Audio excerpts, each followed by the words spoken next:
Baik, bismillah. Sebentar lagi webinar malam hari ini akan kita mulai.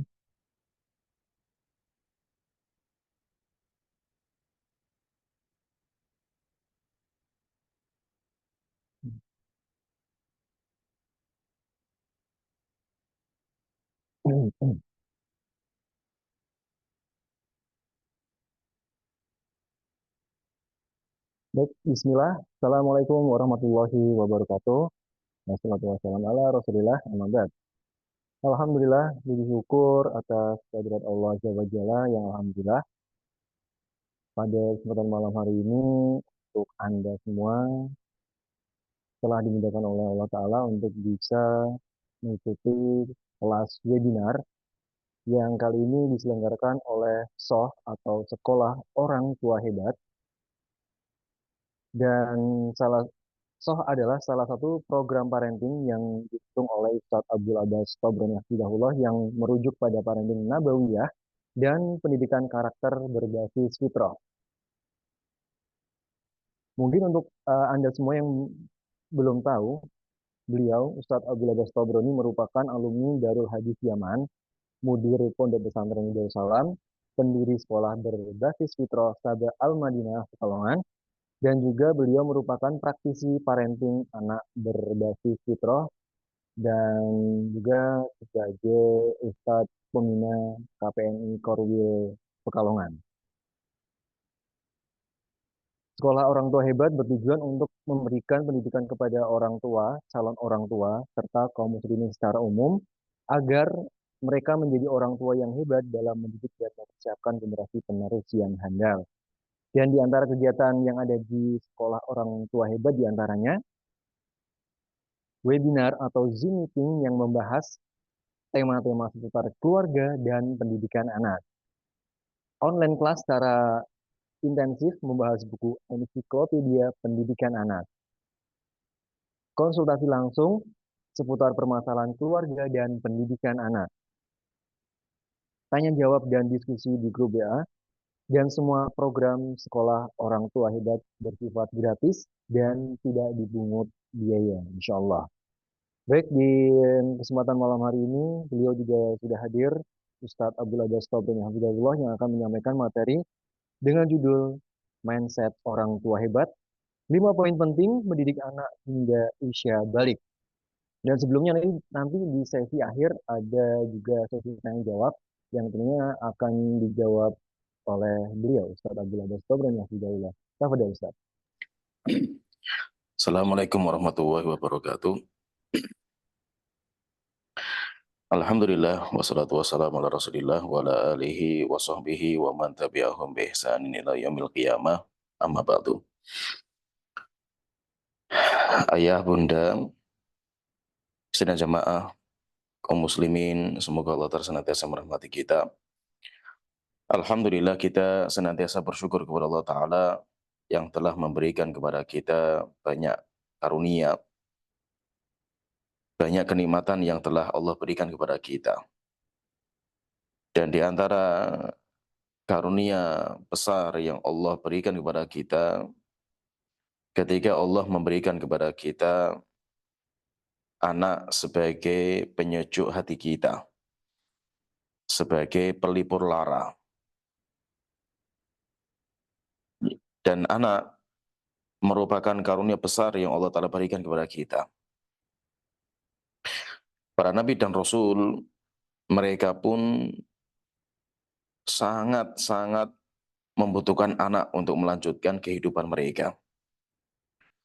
Sehingga Nabi dan Rasul mereka terus berdoa kepada Allah Ta'ala supaya Allah mengaruniakan kepada mereka generasi-generasi yang baik.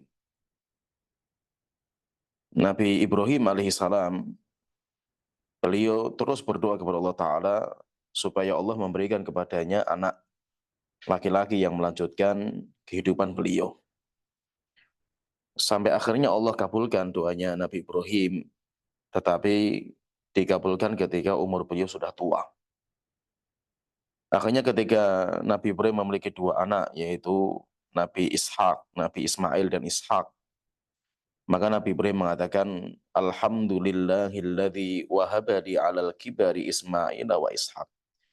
Segala puji bagi Allah Ta'ala yang telah mengaruniakan kepada saya dua anak laki-laki, Ismail dan Ishak. Setelah itu Nabi Ibrahim mengatakan, Inna Rabbi lasami uddu'a. Sesungguhnya Tuhanku sangat-sangat mendengar doa seorang hamba. Menunjukkan bahwa Nabi Ibrahim tidak pernah berhenti untuk berdoa kepada Allah Ta'ala, meminta supaya Allah Ta'ala mengaruniakan kepadanya seorang anak yang akan menjadi pelipur laranya. Sedang jemaah yang dirahmati Allah Ta'ala, Allah melihat kepada kita dan Allah tahu siapa kita. Apakah kita layak diberikan anak atau tidak, itu semuanya Allah yang mengetahui siapa kita, siapa yang layak dan siapa yang tidak layak.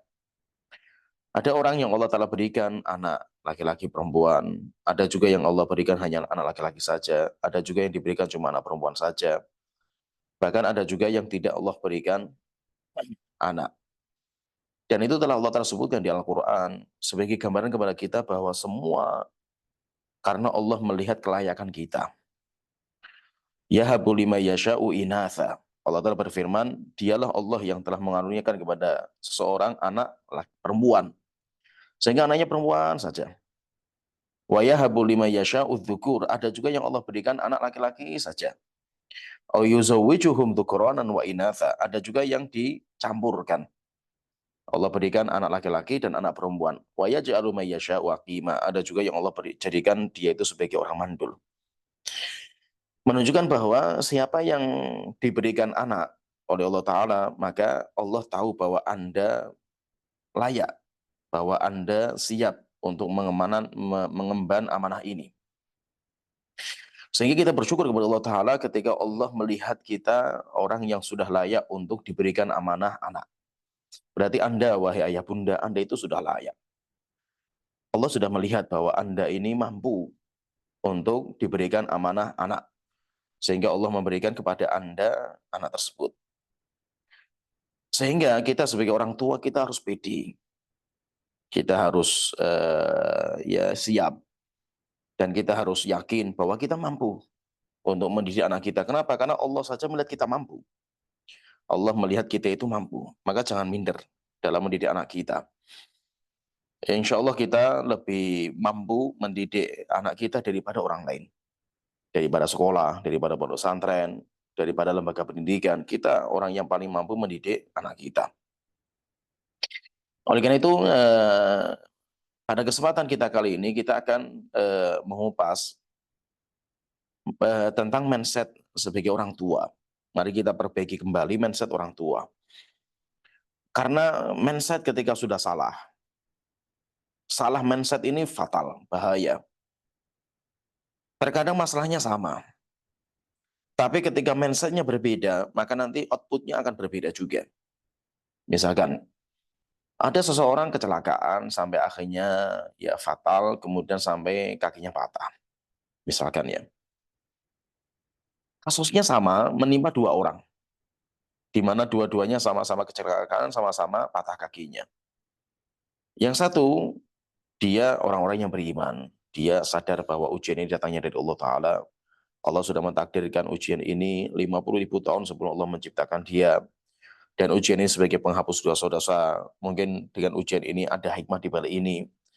Mungkin Allah Ta'ala dengan musibah seperti ini ingin menghalangi kita dari bahaya yang mungkin akan menimpa kita. Dan yang lainnya, kita pupuk husnudzon kita kepada Allah Ta'ala. Maka orang itu pasti dalam menghadapi musibah itu akan tenang, long. Kenapa? Karena dia melihat kacamata-kacamata positif. Husnudzon kepada Allah Ta'ala. Sedangkan orang yang kedua, kasusnya sama. Orang kecelakaan juga sampai kakinya patah. Pikirannya dia, Allah jahat. Allah tidak sayang sama dia. Kemudian ini semuanya ya menghambat cita-cita dia. Dan yang lainnya lah. Gitu. Di mana dia melihat hanya kacamata negatif. Itu yang menjadikan dia stres, dia tidak bisa sabar. Sehingga kalau kita perhatikan di sini, mindset ini penting sekali. Terkadang sama masalahnya, cuma ketika mindset keliru, maka fatal. Outputnya akan rusak. Tetapi ketika mindset kita perbaiki pelan-pelan, mindsetnya itu kita perbaiki, niscaya kita itu dalam menghadapi semua masalah kita, kita itu akan tenang, akan ya plong kita itu menghadapi. Oleh itu di sini pada kesempatan kita kali ini kita akan ya memperbaiki mindset sehingga kita bikin namanya sekolah orang tua hebat atau kita singkat dengan SOH, sekolah orang tua hebat. Dan insya Allah nanti akan ada kelas, demikian juga buku, ada nanti 75 bab, demikian juga nanti ada buku, kemudian nanti ada video, setiap buku, kemudian nanti ada kajian, kemudian nanti ada diskusi. Ini untuk apa kita bikin sekolah seperti ini? Untuk memperbaiki mindset sebagai orang tua. Kenapa? Karena kita melihat sekarang fenomena yang ada, bahwa mindset orang tua ini sudah rusak. Sehingga mengakibatkan outputnya juga rusak. Yaitu apa? Anak. Maka harus kita perbaiki, mindset orang tua ini harus kita perbaiki. Kenapa? Karena pendidikan ini semuanya muaranya adalah orang tua. Ketika Anda, wahai orang tua, Anda itu orang-orang yang sudah siap menjadi orang tua, niscaya anak Anda pun hasilnya akan maksimal. Tetapi kalau Anda tidak siap menjadi orang tua, karena mindsetnya belum diperbaiki, maka ya nanti akhirnya outputnya pun anaknya ya tidak akan menjadi anak yang berhasil. Dan itu masalahnya di mindsetnya orang tua. Oleh itu memperbaiki mindset orang tua ini sangat penting sekali. Kita perbaiki mindset orang tua bersama-sama di sini. Mudah-mudahan dengan sekolah orang tua ini, harapannya akan muncul orang tua yang hebat demi kesuksesan anaknya. Kenapa? Karena memang seyogyanya sekolah orang tua itu lebih awal harus ada daripada sekolah anak. Tapi sayangnya yang ada cuma sekolah anak, tapi orang tuanya tidak pernah sekolah menjadi orang tua. Anak sekolah untuk menjadi anak, sehingga banyak sekolah-sekolah untuk menghebatkan anak. Tetapi sayangnya tidak ada sekolah untuk menjadi orang tua yang hebat. Sehingga ya orang tua tidak akan siap menjadi orang hebat. Sedangkan anak banyak sekolah-sekolah, banyak lembaga pendidikan, banyak pondok pesantren yang siap menjadikan anak-anak hebat. Tetapi sayangnya tidak ada sekolah, tidak ada lembaga yang siap menjadikan orang tua hebat. Inilah yang menjadikan kita, ya mendasari kita untuk membuat sekolah orang tua hebat. Karena kita punya harapan, mudah-mudahan dari kehebatan orang tua, nanti akan muncul juga anak-anak yang hebat. Sidang jamaah yang dirahmati Allah Ta'ala, pada kesempatan kita kali ini, kita akan membicarakan tentang 5 poin penting dalam pendidikan orang tua kepada anak. Tetapi saya ingatkan di sini, ini semuanya berkaitan dengan mindset. Jadi kita bukan masalah aplikasi di lapangannya, itu nanti. Itu nanti. Sehingga jangan ketika kita bicara masalah konsep, kita masalah mindset, langsung kita dihadapkan dengan lapangan, kasus di lapangan. Tapi nanti kan kayak gini, tapi nanti kan kayak gini. Itu nanti akan kita kupas. Masalah-masalah itu nanti akan kita diskusikan. Tetapi yang penting mindsetnya itu harus benar. Kita perbaiki mindsetnya dulu. Nanti aplikasinya, nanti bagaimana di lapangannya itu nanti kita berjalan sambil berjalannya waktu. Tetapi mindsetnya harus kita perbaiki dulu. Nah, di sini yang akan kita bicarakan di sini adalah mindsetnya. Bagaimana mindset kita kembalikan lagi mindset sebagai orang tua. Wahai ayah dan bunda, Anda itu orang tua. Allah yang memilih Anda sebagai orang tua dan Allah melihat Anda itu siap, layak sehingga Allah titipkan anak kepada Anda. Kalau seandainya Allah tidak melihat Anda itu siap, maka tidak mungkin Anda diberikan amanah seperti ini. Pada kesempatan kita kali ini kita akan menyebutkan 5 perkara, 5 poin penting dalam memahami pendidikan anak atau bagaimana kita itu mendudukan kita sebagai orang tua terhadap pendidikan anak kita. 5 poin yang akan kita sebutkan di sini. Poin yang pertama, siap menikah tetapi tidak siap menjadi orang tua. Siap menikah tetapi tidak siap menjadi orang tua. Kemudian poin kedua, setiap manusia lahir dalam fitrah Islam. Setiap manusia terlahir dalam fitrah Islam. Kemudian yang ketiga, setiap anak itu hebat. Setiap anak itu pintar. Tinggal Anda sebagai orang tua itu bagaimana menikmati kehebatan anak tersebut. Kemudian yang keempat, kepanjangan cita-cita orang tua. Jadi termasuk problem besar pendidikan ketika anak dijadikan sebagai obsesi orang tua. Sehingga jangan dijadikan anak sebagai kepanjangan tangan cita-cita orang tua yang gagal. Kemudian yang kelima yang terakhir, sifat jelek pada anak adalah pengaruh dari luar. Jadi ketika kita melihat anak kita kok sifatnya atau karakternya kok tidak baik, maka ingat itu bukan bawaan, itu bukan fitrah, tetapi itu adalah pengaruh dari luar. Sehingga di sini ada 5 poin yang insya Allah akan kita kupas pada pertemuan kita kali ini. Poin yang pertama, siap menikah, tetapi tidak siap menjadi orang tua. Yang perlu kita pahami, sedang jamaah yang dirahmati Allah Ta'ala, ayah dan bunda, banyak orang siap menjadi sosok suami dan istri hebat. Dia siap menjadi istri yang hebat bagi suaminya, atau siap menjadi suami yang hebat untuk istrinya. Tetapi yang menjadi masalah, yang menjadi problem, kenapa banyak orang tidak siap menjadi ayah yang hebat, tidak siap menjadi ibu yang hebat untuk anaknya. Padahal menjadi ayah dan bunda, jabatannya lebih tinggi, jabatannya lebih berat daripada menjadi suami dan istri. Dan yang menjadi problem di kita, orang ketika dia itu mau menikah, mau menjadi sosok suami dan istri, dia belajar fikihnya. Belajar fikih nikah panjang sekali, banyak kalau kita bikin kelas tentang masalah pranikah, banyak sekali yang ikut. Bahkan ada buku-buku tentang persiapan nikah dari A sampai Z. Sampai dia tanya ke ustadz, itu luar biasa dia belajar tentang fikih pernikahan. Dan itu bagus. Ini hebat. Orang seperti ini bagus karena dia pengen menjadi sosok seorang istri yang hebat, sosok menjadi seorang suami yang hebat. Jadi itu luar biasa. Tapi yang menjadi masalah di kita, kenapa? Ini tidak dilakukan ketika dia itu mau persiapan menjadi sosok ayah dan bunda. Kalau seandainya ini juga dikerjakan, ini juga dilakukan, ketika mau memiliki momongan anak, wah itu luar biasa. Sehingga benar-benar kita itu persiapan menjadi ayah yang hebat dan ibu yang hebat. Tapi sayangnya, mengapa di sini yang menjadi pertanyaan tanda tanya besar kita? Kenapa banyak orang yang tidak siap menjadi sosok ayah dan bunda? Tetapi banyak kita siap menjadi sosok suami dan istri. Orang siap menikah, tapi tidak siap menjadi orang tua. Sehingga untuk persiapan pernikahan, dia persiapan matang. Tetapi untuk menjadi orang tua, nggak ada persiapan sama sekali. Itu menjadi masalah di kita. Nah itu mari kita siapkan diri kita, ayah dan bunda, mari kita siapkan. Kita ini orang tua hebat.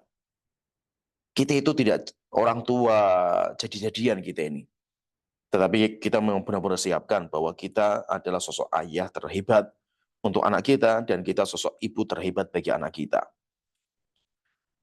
Terus kalau orang bertanya, loh kenapa kok bisa? Terus bagaimana caranya Ustadz kalau kita ingin menjadi sosok ayah yang hebat dan ibu yang hebat? Caranya ya belajar. Ada ilmunya. Tidak bisa kita itu modelnya bondo nekat menjadi sosok ayah dan bunda. Wes yang penting nikah, yang penting punya anak. Wes nanti urusan anak gampang. Tidak bisa seperti ini. Semuanya ada fikihnya, semuanya ada ilmunya. Oleh itu kata Imam Bukhari, beliau mengatakan dalam kitabnya beliau, kitab Sahih Bukhari, beliau membuat bab al-ilmu qoblal qawli wal amal. Ilmu harus ada sebelum ucapan dan perbuatan. Sehingga setiap orang yang mau berucap, setiap orang yang mau berbuat, dia harus belajar dulu fikihnya. Demikian juga sebelum orang menjadi ayah, sebelum orang menjadi ibu, maka hendaknya dia belajar bagaimana menjadi seorang ayah, demikian juga menjadi seorang bunda, sehingga nanti dia bisa menjadi sosok ayah dan bunda yang hebat. Oleh itu, ayah dan bunda, mari kita siapkan diri kita menjadi orang tua yang hebat. Dengan apa? Dengan cara belajar. Dengan cara belajar bagaimana menjadi sosok ayah dan bunda yang hebat. Semuanya ada ilmunya. Semuanya ada ilmunya dan belum terlambat.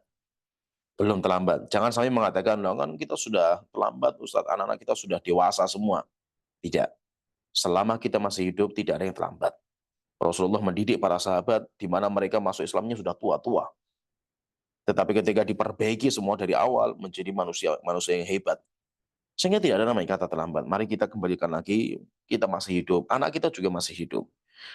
Pendidikan kepada anak terus akan berjalan sampai kita mati. Jangan dikira kalau anak sudah menikah, berarti didik anak sudah selesai. Rasulullah walaupun sudah menikahkan putrinya Fatimah dengan Ali bin Abi Thalib, Rasulullah masih memantau perkembangan putrinya. Menunjukkan apa? Pendidikan tidak pernah berakhir. Sehingga intinya, mari kita siapkan diri kita menjadi orang tua yang hebat. Jika Anda siap menikah, maka Anda juga harus siap menjadi orang tua. Maka sebelum menikah Anda persiapan, demikian juga sebelum menjadi orang tua, maka Anda juga harus persiapan. Kemudian poin yang kedua, ayah dan bunda, poin yang kedua, untuk memahami konsep tentang pendidikan. Jadi yang pertama, mindset-nya itu di Anda dulu, perbaiki diri Anda dulu, bahwasanya Anda itu adalah ayah dan bunda hebat. Sehingga kita harus pede, jangan minder dalam mendidik anak. Ya, jangan minder. Kemudian yang kedua, alhamdulillah Allah itu sudah mudahkan wahai ayah dan bunda. Bahwa anak kita yang dilahirkan, semuanya sudah membawa fitrah. Allah sudah menginstal dalam dirinya fitrah. Sehingga Anda nggak usah capek-capek untuk menginstal kebaikan dalam diri anak Anda. Anak Anda itu sudah diciptakan oleh Allah Ta'ala, sudah membawa fitrah, karakter baik. Sehingga setiap anak dilahirkan dalam kondisi fitrah mereka. Dan fitrah ini apa? Fitrah itu Islam. Allah Ta'ala berfirman dalam surat Ar-Rum ayat 30, "Fa'akim wajhaka lid-dini hanifah." Hadapkanlah wajah kamu kepada agama yang lurus. Fitratullahi lati fatarallahu fataran nasa 'alaiha. Itulah fitrah Allah yang Allah fitrahkan manusia di atas itu. Sehingga semua manusia pasti wajahnya menghadap kepada agama yang lurus. Semua manusia itu agamanya lurus. Maka itu semua anak lahir dalam kondisi fitrah. Ini dalam hadis yang lain, Allah Ta'ala berfirman dalam hadis kursi, "Inni khalaqtu ibadi hunafa." Aku menciptakan hambaku dalam kondisi hanif. Lurus semua. Fa'atathum syayatin. Setelah itu datang syaitan. Fajtalathum an dinihim. Datang syaitan untuk menyesatkan mereka dari jalan yang benar. Sehingga apa? Sehingga jamaah yang dirahmati Allah Ta'ala, ayah dan bunda, Anda itu sudah dimudahkan pekerjaan Anda oleh Allah Ta'ala. Allah itu Masya Allah, Allah itu maha baik, Allah itu maha rahmat, Allah itu sangat hebat. Sehingga ketika Anda dikasih tugas yang berat, Allah kasih perangkat semua. Anda tidak dilepas begitu saja di hutan belantara untuk mencari peta sendiri dan yang tidak. Anda sudah dikasih peta sama Allah Ta'ala, sudah dikasih alat sama Allah Ta'ala, tinggal Anda jalankan saja. Maka subhanallah ya, anak Anda, Allah sudah install dalam dirinya kebaikan-kebaikan. Kebaikan apa yang menghiasi anak kita ini? Fitrah. Anak Anda dilahirkan dalam kondisi fitrah. Hebat. Anak Anda itu luar biasa. Maka Anda mendidik itu bukan menginstal fitrah gitu. Anda tidak usah menjadikan anak itu baik. Anak itu sudah baik. Sehingga kebaikan anak itu sudah baik semua. Tidak ada anak yang dilahirkan dalam kondisi pecandu narkoba. Tidak ada anak yang dilahirkan dalam kondisi dia LGBT. Tidak ada anak yang dilahirkan dalam kondisi pendusta. Tidak ada. Semua anak diciptakan semuanya bersih. Semuanya hebat sama Allah Ta'ala. Bahkan ketika anak meninggal dunia sebelum balik. Kalau seandainya ada anak meninggal dunia sebelum balik. Ini kemana anak ini? Anak ini masuk surga. Anak ini baik. Masuk surga anak ini. Nah, itu Rasulullah pernah ketika mimpi diajak sama malaikat Jibril dalam perjalanan mimpi yang sangat dahsyat dan mimpinya Nabi adalah wahyu. Rasulullah melihat banyak sekali kejadian. Di antara yang beliau melihat ada sebuah surga. Di depannya itu ada taman, kemudian di tengah taman ada pohon besar, tinggi. Maka Rasulullah masuk ke taman itu yang sangat indah, dipenuhi dengan bunga-bunga yang sangat indah. Setelah itu Rasulullah melihat ada orang tinggi sekali, orang tua tinggi, di sekelilingnya ada anak-anak yang banyak sekali. Sampai Rasulullah mengatakan, saya tidak pernah melihat kumpulan anak terbanyak kecuali di situ. Kemudian saya mendatangi orang yang tinggi itu yang menjaga anak-anak tersebut, ngajak bermain. Saking tingginya orang itu sampai Rasulullah mengatakan, sampai saya tidak bisa melihat wajahnya, itu siapa dia. Akhirnya saya tanya sama malaikat Jibril, "Wahai Jibril, siapa orang ini?" Maka Jibril itu mengatakan, "Ini adalah bapak kamu Ibrahim." Yaitu orang yang tinggi itu Nabi Ibrahim. Terus siapa ini anak-anak ini? Maka ini adalah anak yang meninggal di atas fitrah. Yaitu meninggal sebelum balik. Akhirnya Rasulullah ditanya oleh para sahabat, "Ya Rasulullah, wa auladul musyrikin, apakah anaknya orang musyrik juga di situ ya Rasulullah?" Maka Rasulullah mengatakan, "Iya, wa auladul musyrikin." Anak-anaknya orang musyrik, orang kafir yang mati sebelum balik itu pun berkumpul di taman-taman surga. Menunjukkan apa? Menunjukkan anak kita itu kalau seandainya meninggal sebelum balik, anak kita itu masuk surga. Luar biasa anak kita.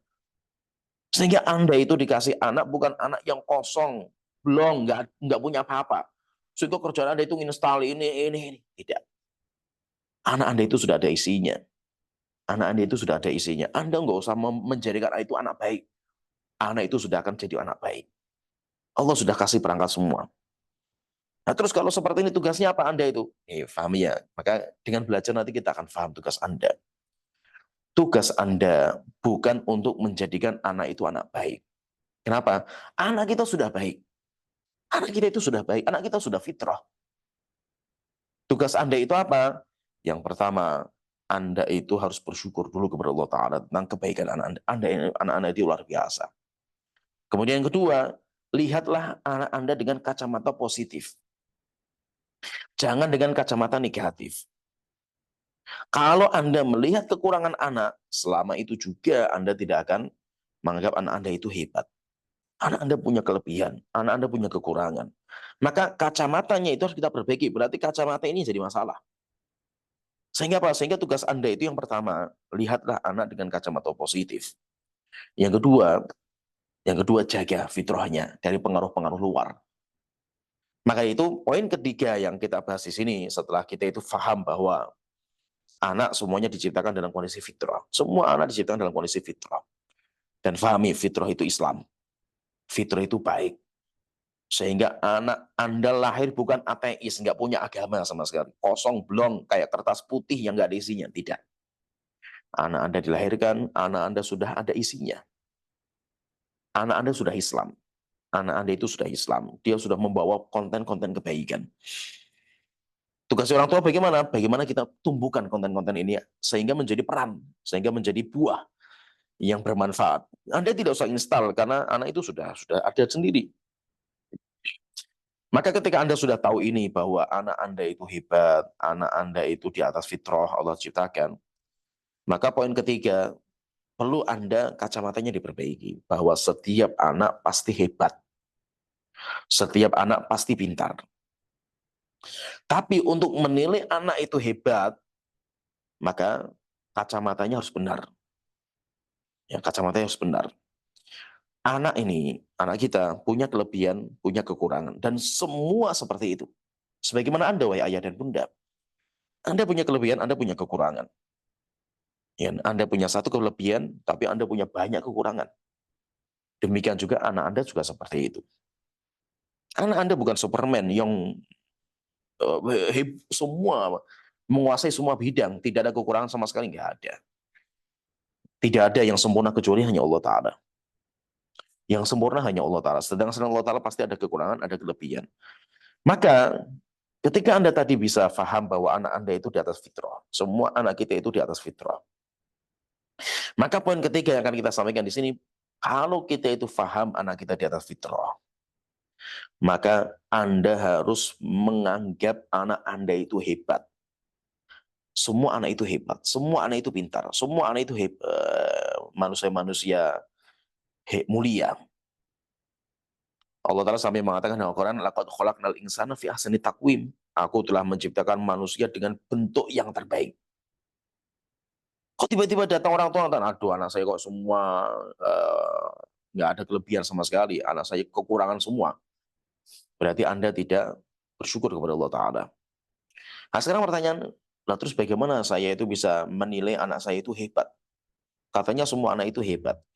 Maka tugasnya Anda, wahai orang tua, cari kacamata yang benar. Masalahnya itu di kacamata. Kacamatanya Anda, bukan anak Anda. Terkadang namanya tulisannya, kita kalau melihat tulisan misalkan di tempat yang jauh, misalkan papan nama, tulisannya benar, bukan salah gitu loh. Tapi Anda saja matanya yang salah kan gitu loh. Anda matanya min, sehingga tidak bisa melihat jauh. Atau tulisannya dekat, melihat HP, nggak bisa, nggak jelas, karena mata Anda plus. Berarti yang jadi masalah kan mata kita, bukan bukan tulisannya. Gitu. Demikian juga anak-anak Anda. Anak Anda diciptakan semua Allah Ta'ala sudah sempurna, hebat. Kok Anda tidak bisa menilai anak itu hebat? Ya berarti mata Anda yang jadi masalah, bukan mata anak Anda. Terus bagaimana caranya? Ulah kok saya ini kok melihat anak saya kok berat ya, kayak ujian berat ini anak saya ini. Nggak ada kelebihan, banyak kekurangan. Terus hebatnya di mana kan itu? Berarti mata Anda itu lagi masalah. Terus bagaimana caranya? Caranya cari kacamata yang tepat. Kalau memang Anda itu tidak bisa melihat jauh, yaitu burung kalau sudah melihat jauh ini, berarti Anda itu masalahnya matanya Anda itu min. Maka cari kacamata yang min. Kalau Anda melihat dekat kok burung, tapi kalau melihat jauh jelas sekali ya, berarti mata Anda itu plus. Kacamatanya yang plus.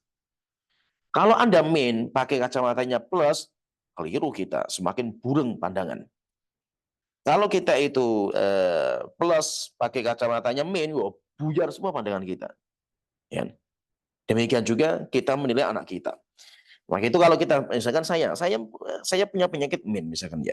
Ya. Saya kalau pengen melihat jauh harus pakai kacamata. Terang, jelas, gamblang. Kenapa? Karena memang saya punya penyakit mata, yaitu penyakitnya min. Maka dengan saya pakai kacamata, jelas ketika saya melihat jauh sekali kelihatan. Demikian juga Anda, wahai orang tua, kalau Anda tidak bisa melihat kehebatan anak Anda. Berarti apa? Ada masalah di mata Anda. Jangan Allah yang disalahkan menciptakan anak Anda. Oh, anak saya kok seperti ini.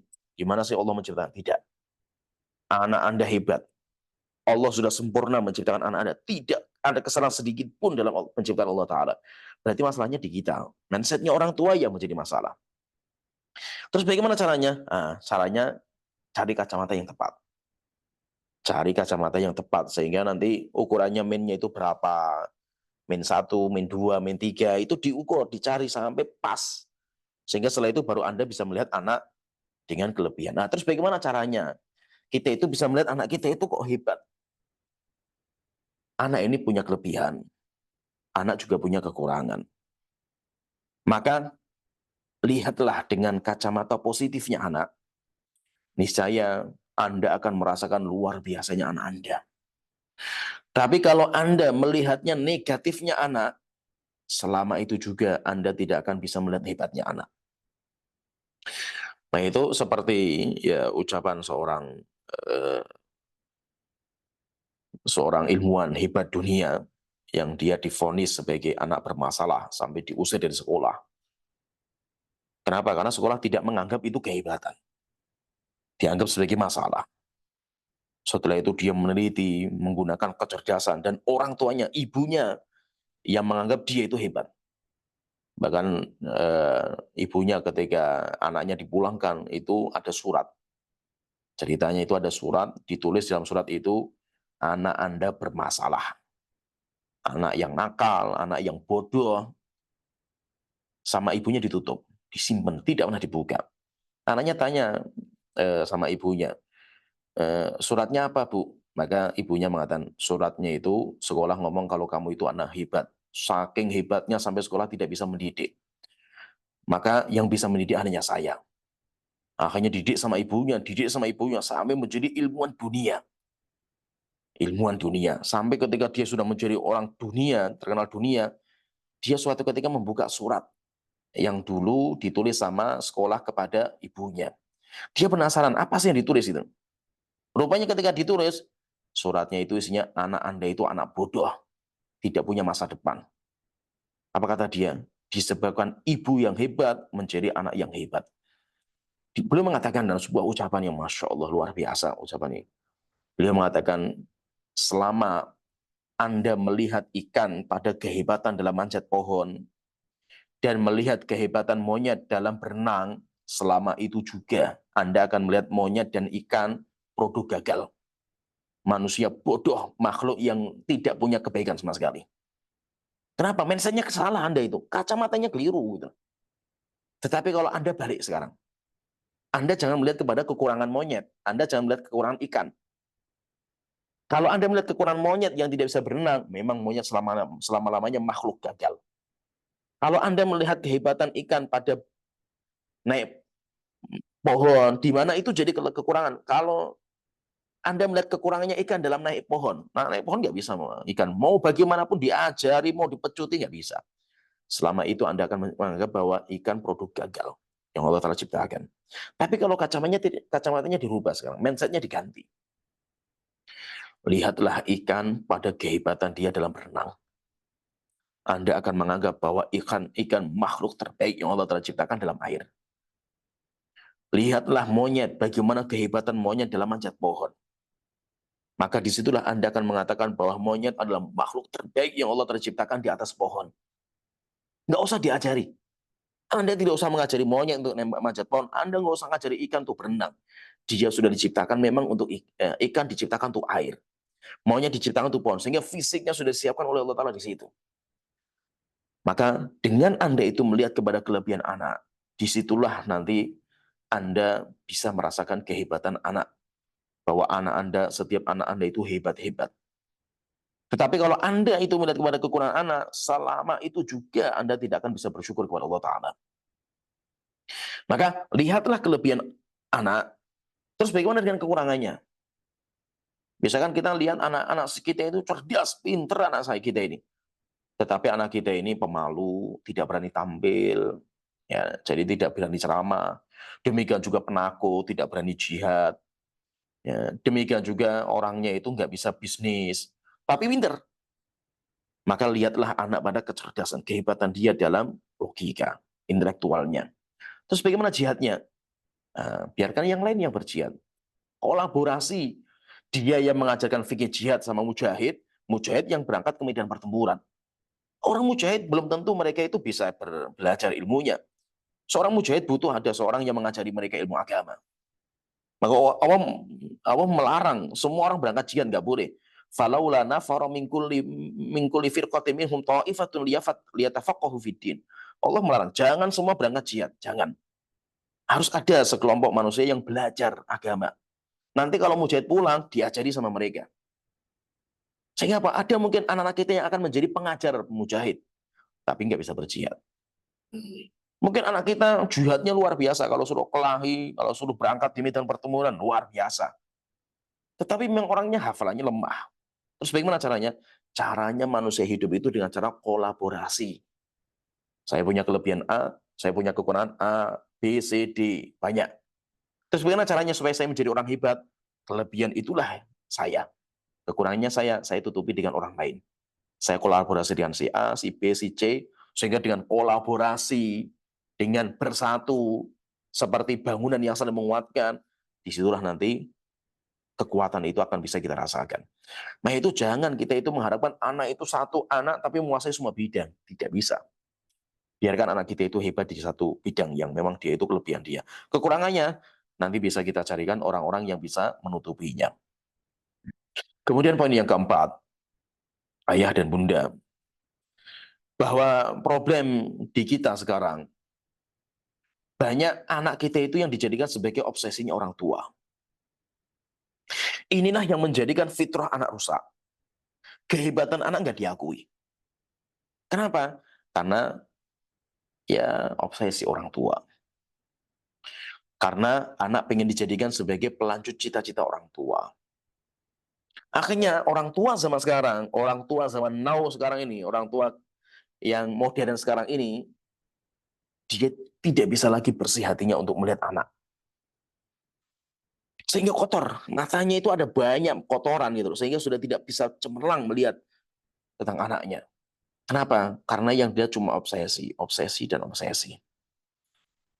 Sehingga kelebihan anak nggak diakui. Demikian juga fitrah anak nggak diakui. Yang ada, pokoknya anak harus melanjutkan cita-cita orang tua. Inilah yang merusak fitrah. Inilah yang merusak potensi. kekuatan yang Allah Ta'ala berikan untuk anak kita. Kenapa? Karena orang tua tidak mengakui. Berarti yang menjadi masalah di sini, yang menjadi masalah adalah orang tua. Inilah problem pendidikan sama sekarang.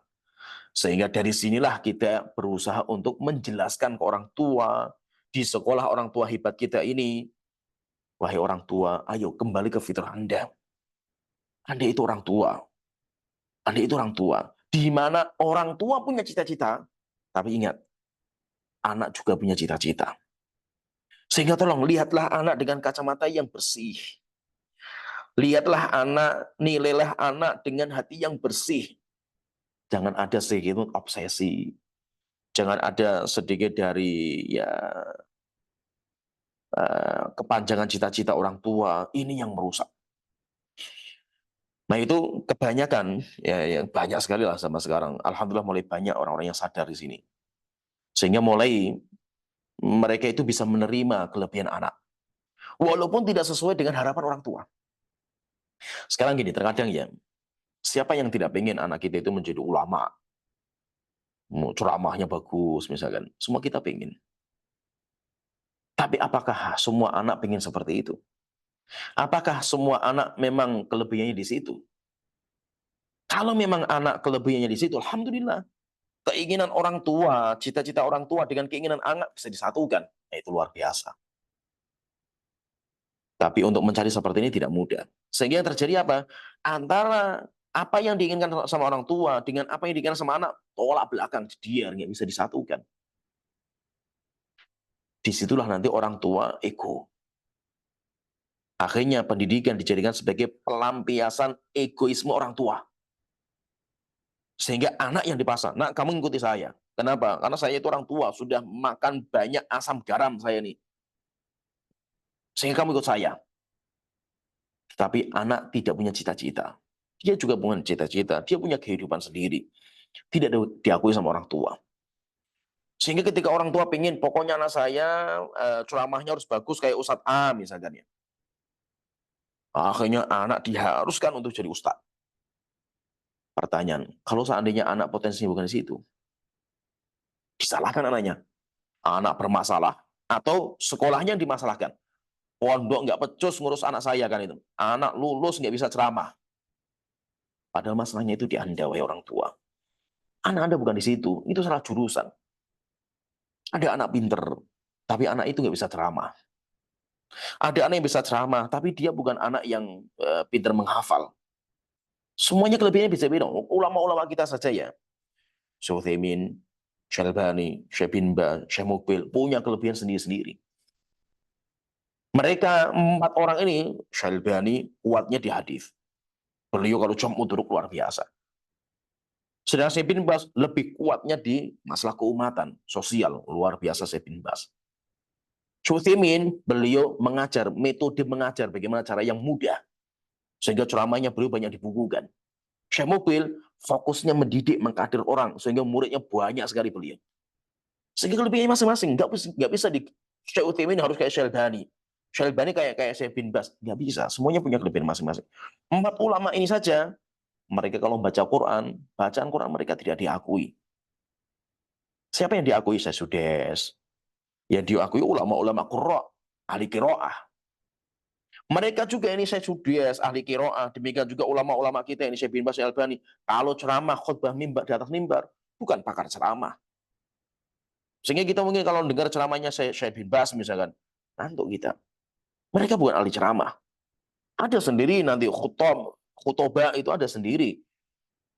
Atau namanya singa-singa podium, ada sendiri orangnya. Itu baru mereka. Belum lagi yang mujahid, ada sendiri. Ada lagi yang berdagang, ada sendiri. Semuanya punya kelebihan sendiri-sendiri. Maka itu, anak kita punya cita-cita. Anak kita punya jalan. Anak kita punya kelebihan. Mari wahai orang tua, bersihkan hati kita. Jangan sampai ada obsesi pribadi dalam mendidik anak. Kita jadikan kita itu hanya sebagai fasilitator anak. Orang tua hanya fasilitator anak. Kita siapkan semua perangkat perjalanan anak kita menggapai cita-citanya. Selama cita-cita adalah perkara yang mubah, bukan sesuatu yang diharamkan, maka itulah cita-citanya anak kita hanya fasilitator saja. Kita siapkan perangkat, kita siapkan tempat belajar, kita siapkan guru, kita biayai pakai uang kita, biarkan anak kita berselancar sesuai dengan cita-cita dia. Harapan kita, anak kita akan berkhidmah untuk Islam, untuk agama, dan berkhidmah untuk umat dengan jalan yang mereka tempuh masing-masing. Ada di antara anak kita yang akan menjayakan Islam dengan jihadnya. Ada yang menjayakan Islam dengan hartanya. Ada yang menjayakan Islam dengan Qur'annya. Ada yang dengan ilmu bahasanya. Ada yang IT-nya. Ada yang programmernya. Biarkan semua menjayakan Islam masing-masing. Maka penyakit parah dalam pendidikan anak ketika obsesi orang tua dominan dalam mendidik anak. Sehingga orang tua pengen jadi ustadz, tapi kan nggak bisa. Akhirnya anaknya dijadikan sebagai ustadz. Nah, kamu harus jadi ustadz. Nah, kamu harus jadi dokter. Saya dulu pengen jadi dokter, tapi saya nggak mampu karena bapak saya dulu, kakek kamu itu nggak bisa membiayai. Sekarang saya bisa membiayai. Kamu harus jadi dokter. Anaknya tidak ingin jadi dokter. Anda, wahai orang tua yang pengen jadi dokter, silakan Anda sendiri kejar mimpi Anda. Anak kita punya mimpi yang baru. Anak kita mempunyai mimpi yang lain. Anda jangan memaksakan mimpi-mimpi Anda kepada anak. Biarkan anak Anda bermimpi. Biarkan anak Anda bercita-cita. Sedangkan kita tugasnya memberikan fasilitas bagi anak kita. Kemudian poin yang terakhir, sidang jamaah yang dirahmati Allah Ta'ala, ya dan Bunda, kalau seandainya dalam perjalanan, kok anak kita ini karakternya ada yang jelek, ada yang rusak, maka ingat ya, karakter yang rusak ini karena pengaruh dari luar, bukan karena bawaan. Allah tidak mungkin menginstal dalam diri anak karakter-karakter yang rusak, tetapi itu pengaruh dari luar. Sehingga mungkin anak kita ini terpengaruh dengan LGBT, terpengaruh dengan narkoba, terpengaruh dengan kedustaan, pendusta, dan yang lainnya. Itu pengaruh rusak dari luar.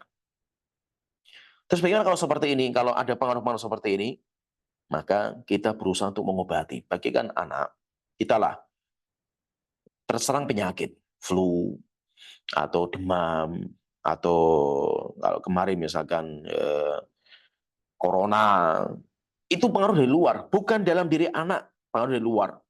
Terus bagaimana caranya? Kuatkan imunitas iman dalam diri anak, sehingga anak bisa menangkal semua kerusakan-kerusakan di sini. Dan ingat, ayah dan bunda, orang pertama kali yang mempengaruhi kerusakan dalam diri anak itu orang tuanya. Sehingga jangan sampai kita menjadi orang tua yang mempengaruhi dan merusak fitrahnya anak. Kenapa? Karena memang kerusakan anak kebanyakan paling dominan itu dari orang tuanya. Oleh itu Rasulullah sampai beliau mengatakan, "Ma min mauludin illa yuladu al fitrah." Tidak ada anak dilahirkan kecuali di atas fitrah. Setelah itu Rasulullah mengatakan apa? Fa abawahu. Kedua orang tua yang merusak fitrahnya anak itu akhirnya menjadikan orang Yahudi, Nasrani, dan Majusi. Orang tua yang merusak.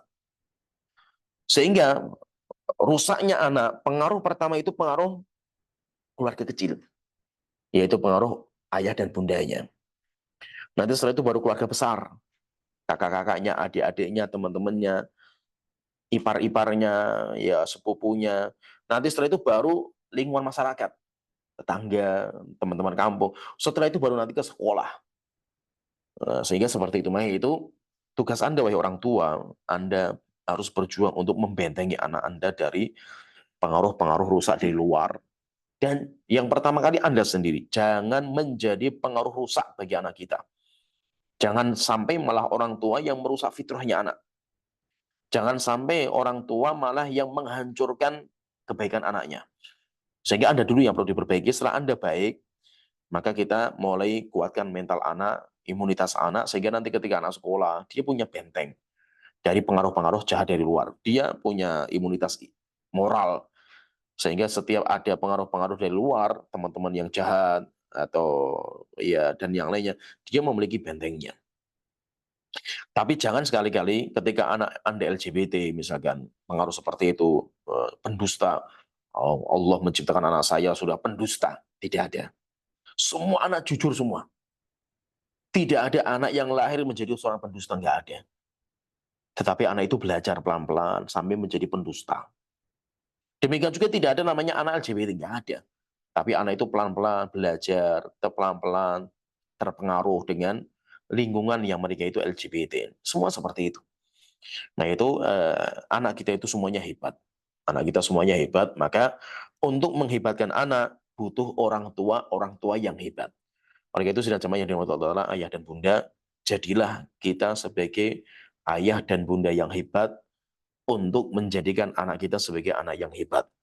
Jangan sampai hanya anak saja yang hebat, tetapi ayah dan bundanya tidak menjadi ayah dan bunda yang hebat. Karena ayah bunda butuh Anda. Anak Anda butuh Anda, wahai ayah bunda. Jadilah Anda sebagai orang tua yang hebat. Di saya nanti, insya Allah anak Anda akan menjadi anak yang hebat. Inilah yang akan mendasari kita. Kenapa kita bikin sekolah orang tua hebat? Karena harapan kita mudah-mudahan muncul orang tua ayah bunda yang hebat, sehingga nanti anak-anak kita bisa menjadi anak-anak yang hebat. Mungkin di sini yang bisa kita sampaikan, kurang lebihnya saya minta maaf kalau ada benar dari Allah Ta'ala. Kalau ada kesalahan murni dari kebutuhan saya dan saya bertobat dari ucapan yang salah. Semoga Allah Ta'ala mengampuni kita. Dan semoga Allah Ta'ala menjadikan kita sebagai orang tua yang hebat. Dan Allah Ta'ala menjadikan anak-anak kita sebagai anak-anak yang hebat. Yang nanti akan menjadi penyejuk hati kita ketika mereka nanti sudah dewasa. Mungkin sampai sini. Wa akhiru da'wana. Alhamdulillahirabbil alamin. Assalamualaikum warahmatullahi wabarakatuh. Warahmatullahi wabarakatuh. Masya Allah, kajian atau kelas webinar Dengan materi mindset orang tua hebat, 5 poin penting mendidik anak hingga usia balik. Alhamdulillah sudah disampaikan oleh beliau, oleh Ustaz Abdul Aziz Tobrani Hafizahullah. Dan seperti yang saya tunjukkan tadi, ada sesi tanya jawab dan tentunya masih terkait dengan tema pada malam hari ini. Jadi silakan ayah bunda yang ingin bertanya langsung kepada beliau, Ustaz Abdul Aziz Tobrani, kami silakan.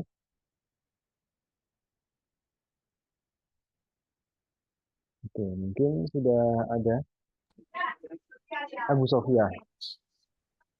Oke, silakan. Wadah, Ustaz Abu Sofia. Ahsanallahu ilaikum Ustadz. Semoga Allah mudahkan urusan kita semua. Ana izin bertanya Ustadz, terkait tentang hati atau keikhlasan Ustadz. Nah, kalau misalkan kita sukses di dalam mendidik anak, dan faktor kesuksesan itu bisa menjadi hati kita ujub, bagaimana Ustadz untuk mengobati hati kita seperti itu Ustadz? Syukron. Barakallahu fiik. Ya. Ya, barakallahu fikum. Semoga Allah telah merahmati kita dan mengampuni dosa-dosa kita. Jadi, bagaimana supaya kita tidak ujub ketika mungkin kita mendidik anak dan anak kita sukses menjadi anak hebat. Maka perlu kita pahami bahwa kesuksesan anak kita semuanya Allah yang memberikan. Jadi untuk menghilangkan ujub dalam diri kita, bagaimana caranya? Kembalikan semuanya kelebihan itu kepada Allah Ta'ala. Sedangkan kita itu hanya menjadi perantara. Nah itu. Sehingga kehebatan anak, kesuksesan anak, bukan kita yang menjadikan anak itu hebat, bukan. Kita hanya perantara saja. Kita itu hanya mengantarkan anak kita itu menjadi orang hebat. Tapi siapa tokoh yang paling berperan untuk menghebatkan anak kita? Allah Ta'ala. Allah yang pertama kali memberikan kepada kita fitrah keayah bundahan. Sehingga kita alhamdulillah dengan fitrah yang Allah berikan kepada diri kita, fitrah ayah dan fitrah bunda. Sehingga kita menjadi sosok ayah yang baik atau bunda yang baik. Yang pertama. Yang kedua, dan kita alhamdulillah bersyukur, Allah memberikan kepada kita anak yang diinstal fitrah yang baik. Fitrah ini pun Allah yang memberikan. Sehingga alhamdulillah, cocoklah antara fitrahnya ayah, fitrahnya bunda dengan fitrahnya anak. Ketika dua fitrah ini digabungkan, akan pendidikan luar biasa. Nah itu bagaimana cara supaya kita itu yaitu menghilangkan ujub, sombong, merasa seakan-akan semuanya milik kita. Kembalikan semuanya kepada Allah Ta'ala. Hadza min fadli Rabbi. Ini semuanya karunia dari Allah Ta'ala, bukan kan dari saya. Dan memang terkadang rusaknya hati kita itu karena kita itu sering melihat diri kita. Ketika kita lupa dengan Allah yang menciptakan segala sesuatu, tapi malah kita itu kembali ke diri. Kita sendiri, akhirnya itu nanti yang menjadikan kita itu ujub. Seperti misalkan, maka itu termasuk perkataan Imam Muqayyim, ucapan yang paling Allah benci itu ucapan aku, gue, saya. Kenapa? Karena ucapan ini telah menghancurkan tiga makhluk. Yang pertama iblis. Ketika dia mengatakan, wahai Tuhan, ana khairu minhu. Saya lebih baik, gue lebih baik daripada Adam. Ya kan? Khalaqtani min narin wa khalaqtahu min tin. Engkau ciptakan aku dari api, engkau ciptakan Adam dari tanah. Gue, ucapan aku merusak iblis. Sombong congkak. Kemudian kedua, Qarun. Ketika dia memiliki harta yang besar, maka dia mengatakan innama utituhu ala ilmin indi. Harta yang saya miliki ini adalah karena jeripaya ilmu saya sendiri, karena kehebatan saya. Aku merusak Qarun. Kemudian ketiga, Fir'aun. Sampai Fir'aun mengatakan, wa hadhil anharu tajri min tahti. Sungai Nil ini berjalan sesuai dengan penguasaan saya. Merusak Fir'aun juga. Nah itu kalau bisa kita hindari kalimat aku. Kita katakan hadza min fadli rabbi. Ini semuanya karunia dari Allah Ta'ala. Sehingga ketika anak saya hebat, bukan saya yang menjadikan anak kita itu hebat. Allah. Saya hanya perantara saja. Hadza min fadli rabbi. Itu semuanya karunia dari Allah Ta'ala. Wallahu a'lam. Baik Ustadz, untuk selanjutnya ini ada yang bertanya lewat chat, Ustadz. Bismillah, izin bertanya, bagaimana menyeimbangkan pola pendidikan fitrah dengan perkembangan zaman saat ini, terutama dengan gadget. Dan tadi Ustadz katakan bahwa kerusakan yang ada pada anak adalah disebabkan oleh orang tua. Lalu, bagaimana jika kami sebagai orang tua sudah berusaha mendidik sesuai fitrah, tetapi anak menjadi tidak baik karena terkontaminasi oleh dunia luar? Apa yang harus dilakukan orang tua, Ustaz? Ya. Ustaz. Kaum muslimin yang dirahmati Allah Ta'ala, ayah dan bunda, perlu kita pahami bahwa ada namanya fitrah zaman. Jadi setiap zaman itu memiliki kearifan zaman sendiri-sendiri, namanya fitrah zaman. Allah tidak akan lupa dengan perkembangan zaman yang ada, dan Allah akan memberikan bekal kepada anak sesuai dengan zaman tersebut. Dan itu harus kita pahami. Harus kita pahami ini dulu. Ini mindset yang penting. Sehingga Allah dulu ketika zaman dulu zamannya onta, zamannya kuda, keledai, dalam transportasi mereka. Tetapi Allah tahu bahwa nanti akan berubah, bergeser zaman. Dan Allah akan menciptakan fitrah-fitrah manusia sesuai dengan zaman tersebut. Nah itu Allah Ta'ala berfirman dalam Al-Quran, Al-khayla wal-bighala wal-hamira litarkabuha wa zina. Kuda, kemudian bighal itu peranakan antara kuda dan keledai, kemudian hamir, keledai. Litarkabuha wa zina. Silahkan kalian tunggangi sebagai dari kalian, wazina, dan sebagai perhiasan. Tapi setelah itu Allah teringatkan, wa yakhluqu ma la taf'alu, ma la ta'lamun. Allah akan menciptakan sesuatu yang kalian tidak tahu. Transportasi yang nanti akan berkembang pesat. Terus bagaimana dengan anak yang nanti akan hidup sana di masa modern? Allah juga akan install fitrah zaman itu. Maka itu kenapa? Ini ceritanya. Kenapa kok zaman kita dulu isinya anak-anak kita itu bolang? Main layangan, main bola, pergi ke ladang, ya, kayak seperti itu. Karena memang fitrah zaman kita seperti itu, ya kayak gitu. Sedangkan kenapa kok anak kita sukanya main game, sukanya HP, sukanya... Karena memang fitrahnya seperti itu. Zamannya sudah seperti itu. Terus bagaimana kalau seperti ini? Apakah anak kita harus kita tutupi? Harus dinamakan dengan proteksi. Anak kita itu diproteksi dari dunia luar supaya tidak terkontaminasi. Jangan. Pendidikan fitrah nggak seperti itu. Tapi pendidikan fitrah itu bagaimana anak diberikan imunitas moral. Tetap kalau bisa itu kita cari lingkungan yang baik tetap. Tapi jangan dijauhkan anak dari dunia. Tapi apa? Kita berikan namanya imunitas moral. Ini yang pertama. Imunitas moral itu apa? Bagaimana anak itu dibentengi dengan imun dalam dirinya. Bahwa ini itu nggak baik, nah yang ini. Tapi kalau ini bagus. Demikian juga pemakaian HP. Bagaimana anak itu dilatih untuk memakai HP yang baik. Nah, jadi seperti itu namanya imunitas moral.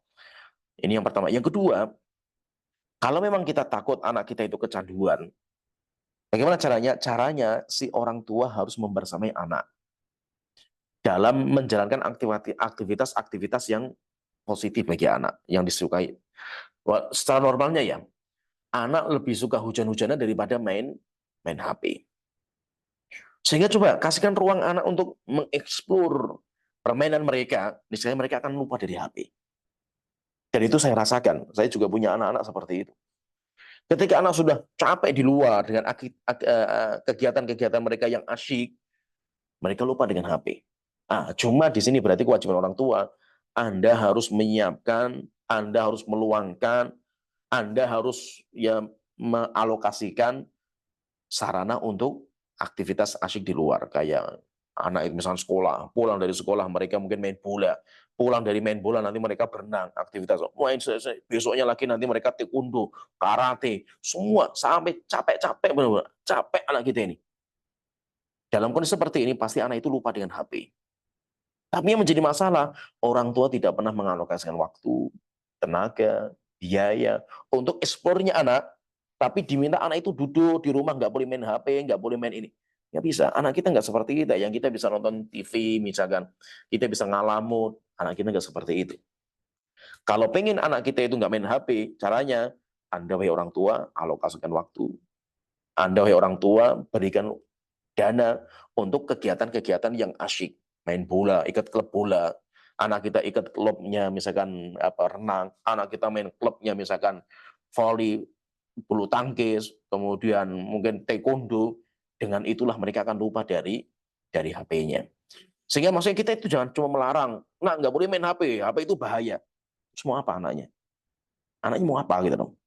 Nah itu yang menjadi PR. Nah itu intinya ada dua perkara yang perlu kita pahami. Yang pertama tadi imunitas moral, kuatkan terus imunitas moral dalam diri anak. Yang kedua, ya orang tua harus memberikan alokasi waktu, biaya, dan ya kesempatan kepada anak untuk mengeksplor kegiatan-kegiatan yang positif. Dengan itu nanti anak itu akan lupa dari main HP-nya. Wallahu a'lam. Baik, satu pertanyaan terakhir yang ingin bertanya, dan ini ada satu pertanyaan terakhir Ustadz, lewat chat atau obrolan. Bismillah, sebaiknya anak boleh main HP pada usia berapa Ustadz? Berkaitan dengan masalah HP, memang ini masalah rumit yang membuat banyak pakar-pakar pendidikan bingung dalam masalah ini. Karena memang HP ini pengaruhnya dahsyat, tapi susah sekali untuk dihindarkan. Maka nanti ada yang mengatakan HP itu kayak harta, sehingga berikan harta ketika anak itu sudah mampu untuk mengelola. Sehingga berarti ketika rusyid, bahkan bukan hanya balik tapi sudah tahu cara mengelola HP. Itu bagus. Itu kalau bisa diterapkan seperti ini luar biasa.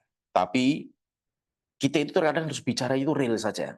Mampu nggak orang tua seperti itu? Kalau memang mau seperti ini, konsekuensinya di rumah tidak ada seorang pun yang megang HP. Orang tua nggak boleh megang HP. Sehingga apa? Kalau memang anak nggak boleh megang HP, maka konsekuensinya orang tua juga tidak boleh megang HP. Kalau orang tua ingin megang HP di luar rumah, jadi kasih peraturan seperti itu. Kalau bisa luar biasa. Tapi kalau nggak bisa, nah masalahnya itu kalau nggak bisa. Kalau nggak bisa, jangan sampai peraturan hanya untuk berlaku untuk anak, tapi orang tua nggak. Nah, pokoknya kalian nggak boleh megang HP. Oh, bapaknya sambil megang HP. Ibaratnya kayak, nak nggak boleh ngerokok, kalian bahaya. Sambil ngerokok bapaknya. Oh, percuma gitu loh. Ya, maka itu terkadang bicara parenting ini nggak usah maksudnya yang relatif saja itu loh. Tidak usah bicara sesuatu yang nggak mungkin dijalankan gitu loh. Maka kalau bagi saya tidak mampu untuk menghindarkan anak dari HP 100%. Ini kalau saya sendiri ya. Karena saya masih butuh HP juga untuk komunikasi, demikian juga untuk yang lain. Kenapa? Karena saya ya hampir semua kegiatan saya pindahkan di HP. Seperti saya nulis buku pun pakainya HP juga saya. Sehingga susah untuk kita hindarkan karena kegiatan saya hampir semuanya ke HP. Bahkan buku-buku saya yang di perpustakaan dulu pun karena kena rob, kena banjir, sekarang saya pindahkan semua di PDF semua. Sehingga kita berat untuk meninggalkan HP karena aktivitas kita dari situ. Nah, sehingga kita nggak bisa melarang anak untuk main HP karena kita saja orang tua nggak bisa menghindarkan. Ini yang pertama. Ini kalau saya sendiri ya. Kemudian yang kedua, berat sekali kalau anak itu dihindarkan dari HP. Takutnya nanti kalau mereka jauh dari kita, mereka akan meledak keinginan mereka. Nah, terus bagaimana kalau seperti ini? Ibaratnya gini lah, kalau saya, HP ini bagaikan banjir wabah, banjir bandang. Terus bagaimana caranya? Daripada anak tidak pernah diajari berenang, mending anak diajari berenang. Anak berenang, latihan berenang, walaupun harus minum air kolam renang, harus sakit, nggak apa-apa. Pelan-pelan sampai akhirnya nanti dia bisa berenang. Berselancar di atas banjir wabah. Tetapi kalau anak dihindarkan, nggak boleh berenang sama sekali karena takut nanti itu celaka, maka ketika datang banjir besar seperti itu, anak kita nggak punya perangkat sama sekali. Nah, kalau saya sendiri, anak saya izinkan main HP selama tidak ada kegiatan yang lain.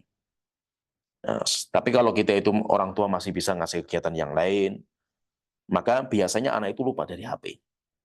Nah, tinggal kemampuan saya dan istri saya itu semampunya di mana. Nah, itu memang kalau saya sama istri saya itu untuk kegiatan anak saya padatkan.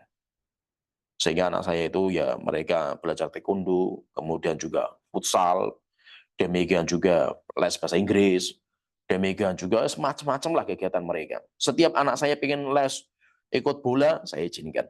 Mau ini saya izinkan, semua saya izinkan. Kenapa? Karena dengan itu anak kita itu gerak gitu.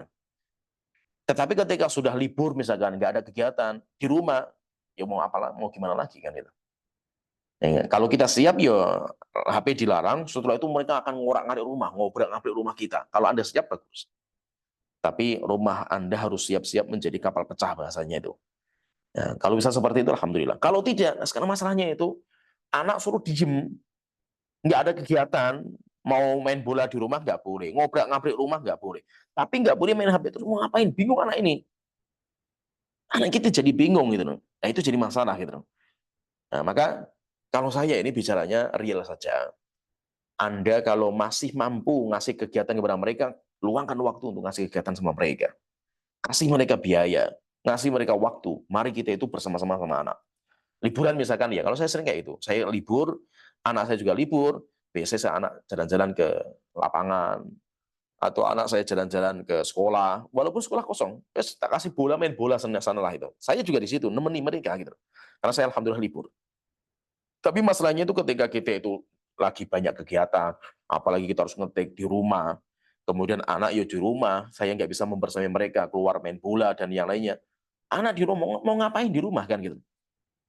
Mau ngapain kan? Pusing juga anak kita itu di rumah kalau nggak ada kegiatan. Akhirnya ya tidak ada cara kecuali HP jadi solusinya mereka. Nah itu. Jadi kalau saya memang lebih fleksibel kalau saya ini kalau ini dan itu saya terapkan di rumah saya. Anak saya izinkan main HP. Saya izinkan. Cuma saya kalau saya itu satu HP untuk dua anak gantian. Mereka nanti harus gantian. Ini main, setelah itu gantian nanti ini main. Tetapi kalau saya memang saya tidak pernah melarang anak dari megang HP totalitas. Totalitas karena itu kalau bagi saya itu termasuk fitrah zaman. Di mana itu zamannya zaman anak kita. Mereka lahir sudah terkoneksi pikiran mereka itu dengan wifi, dengan internet, sehingga itu zamannya mereka. Kalau zaman kita nggak seperti itu, kita nggak kenal media kayak gini. Yang kita kenal dulu ketika masih kecil, yo bolang. Itu fitrahnya kita. Tapi kalau anak kita nggak seperti itu. Nah itu intinya memang saya sebutkan ini pembahasan lebih panjang kalau masalah HP ini. Memang HP ini sesuatu yang intinya itu membuat pusing para pakar-pakar pendidikan. Sehingga mereka semuanya bingung semua bagaimana cara menyikapi seperti ini. Ada yang tegas, pokoknya nggak boleh main HP teorinya. Cuma prakteknya nggak bisa. Hanya teori tapi nggak bisa dipraktikkan, rugi juga kan gitu. Kita ngapain bikin teori kalau nggak bisa dipraktikkan. Nah kalau saya ya wajar sajalah sesuai dengan sesuatu yang bisa dipraktikkan di lapangan. Kalau saya anak saya boleh megang HP. Tapi tadi ketika tidak ada kegiatan yang lain. Maka caranya capekkan mereka dengan kegiatan. Nah ketika mereka mau kegiatan, maka PR-nya orang tua, capek Anda itu nanti akan wira-wiri ngantar mereka. Jemput sekolah, nanti setelah sekolah ngantar ke sini, ngantar ke sini, capek. Antum siap nggak? Kalau siap luar biasa. Yang kedua, butuh biaya yang besar. Jangan dikira kegiatan seperti itu murah. Dan saya sudah merasakan, biayanya besar. Anak untuk ikut taekwondo misalkan, anak saya 3 ikut taekwondo. Jangan dikira cuma bayarnya per bulan saja. Taekwondo butuh peralatan, butuh baju, butuh peralatan, butuh ini, butuh dananya besar. Baru taekwondo, belum lagi futsal. Butuh baju, kemudian butuh sepatu, butuh nyewa lapangan, biayanya besar. Nah itu kalau kita pengen anak kita itu aktif, banyak kegiatan, tidak kecanduan sama HP, butuh modal yang besar. Yang pertama. Dan kedua, butuh waktu, habis-habisan tenaga kita itu untuk ngantar mereka. Kalau Anda siap, alhamdulillah. Anda siap, alhamdulillah. Tapi kalau Anda tidak siap, ya gimana lagi kan itu? Gimana lagi? Anda hanya bisa melarang, tapi solusinya nggak ada kan gitu. Dan itu yang saya praktekkan sama istri saya seperti itu.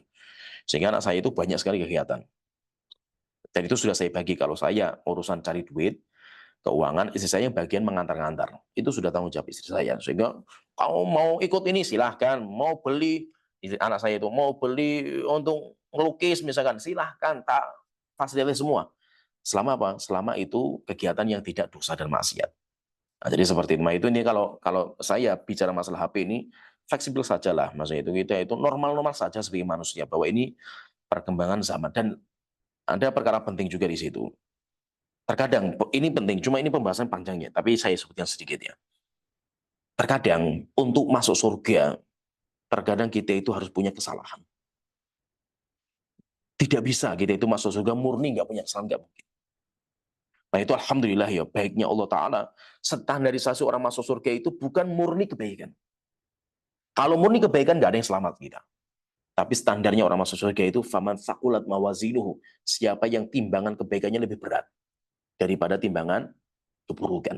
Maka mungkin anak kita megang HP, iya. Orang bawa HP, banyak keburukan, banyak kerusakan di dalam HP, iya. Tetapi banyak sekali segi positif dalam HP itu, banyak sekali. Sehingga dalam buku saya nanti akan kupas panjang lebar ya, di buku saya itu tentang Gen Z, demikian juga Gen Alpha. Di mana kehidupan mereka harus pakai HP. HP banyak dampak negatifnya, iya kita juga tahu. Tapi ketika mereka bisa mengolah dampak negatifnya menjadi kebaikan, banyak sekali kebaikan dalam HP. Ini HP ini luar biasa ini. Ini seperti pisau. Di sini pisau ini bisa kita pakai untuk melukai orang, tetapi pisau itu juga bisa kita pakai untuk manfaat. Dan banyak sekali. Demikian juga HP. Maka mungkin anak belajar untuk memanfaatkan HP dengan cara yang baik, ya mungkin jatuh 1, 2, 3, tetapi mungkin dia akan berselancar dalam kebaikan. Ratusan kebaikan akan diamalkan dengan HP tersebut. Sehingga itulah, masa itu mindsetnya harus seperti itu orang tua. Kalau saya seperti itu mindsetnya. Anak saya mungkin jatuh sekali, 2 kali dalam memakai HP, nggak apa-apa. Tapi mudah-mudahan dengan itu kita persiapkan anak kita untuk membuka ratusan kebaikan dengan HP ini. Itu lebih baik daripada anak ditakut-takuti main HP, ditakut-takuti main pisau. Nanti ketika main pisau sekali langsung luka tangannya. Mending diajari memakai pisau itu seperti apa. Wallahu a'lam.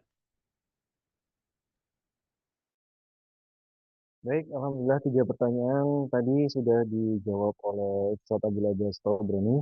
Dan untuk pertanyaan lewat chat nanti insya Allah akan dijawab beliau tentunya lewat grup WhatsApp insya Allah ya Ustadz ya.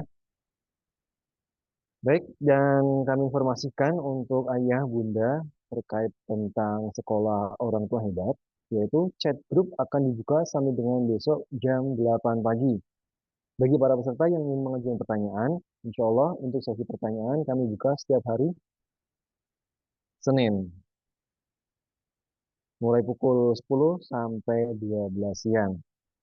Dan alhamdulillah untuk webinar malam hari ini yang diselenggarakan oleh Sekolah Orang Tua Hebat Al-Kosoh dengan materi Mindset Orang Tua Hebat, 5 poin penting mendidik anak hingga usia balik. Alhamdulillah sudah selesai yang tadi disampaikan oleh beliau juga, Ustaz Abdul Aziz Tobroni Hafizahullah. Dan semoga ilmu yang kita dapatkan pada kesempatan kali ini bisa bermanfaat dan bisa kita praktikkan. Dan saya ucapkan terima kasih. Jazakumullah khairan buat ayah bunda yang sudah ikut bergabung pada acara webinar malam hari ini. Akhirul kalam, wassalamualaikum warahmatullahi wabarakatuh.